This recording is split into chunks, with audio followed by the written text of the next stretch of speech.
সকাল সকাল এত সুন্দর ওয়েদার দেখে আমার যে কি ভালো লাগছিল আর কি বলবো। এদিকে মাকে একটু ফেশিয়াল করে দিচ্ছিলাম, কারণ আজকে আমাদের হাবড়াতে একটা ইনভিটেশন রয়েছে হোল ফ্যামিলি। মাকে ফেশিয়াল করেই আমি স্নানটা কমপ্লিট করে নিয়েছিলাম। বাবা দাদা গেছিল চুল কাটতে, আর এদিকে মাকে আমি রেডি করছিলাম আর দিয়াকেও রেডি করছিলাম, ও যাচ্ছে সাথে। অ্যাট লাস্ট আমি সময় পেলাম নিজেকে একটু সাজানোর, তো একদম হালকা টাচ আপ করেছিলাম। এই কাজল, লিপস্টিক আর ব্লাশার একটু দিয়েছিলাম, বাস। এই তো আমি একদম রেডি হয়ে গেছি, আর তিনজন মিলে এখানে ছবি টবি তুলে নিলাম। তারপর গাড়িতে উঠে সোজা রওনা দিলাম। হাফ রাস্তা পৌঁছে দাঁড়িয়েছিলাম একটা মিষ্টির দোকানে, কিছু মিষ্টি নিয়ে তারপর পৌঁছালাম হাবড়াতে। গিয়ে তো দেখি ওনারা অনেকক্ষণ ধরে আমাদের জন্য ওয়েট করছে। পৌঁছানোর সাথে সাথেই ওরা দিয়ে দিয়েছিল আখের রস, যেটা খেতে দারুণ ছিল। তারপর খেলাম চা, আর এদিকে দিয়া তো লজ্জাতেই মরে যাচ্ছিল, কি বলবো। আর তারপর মাসি যেহেতু আসেনি আগে গ্রামে, তার জন্য ওরা বিভিন্ন গাছগুলোকে ঘুরে ঘুরে দেখাচ্ছিল। তারপর ওদের গাছের অনেকগুলো ফল আমাদেরকে কেটে দিল, তারপরে দিল সিঙ্গারা, মিষ্টি, সবকিছু খেয়ে সবাই মিলে একটু গল্প করতে বসেছিলাম।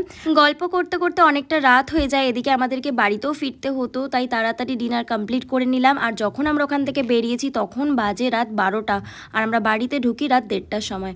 সো এইভাবে আমাদের দিনটা কাটলো। কেমন লাগলো জানিও, টাটা।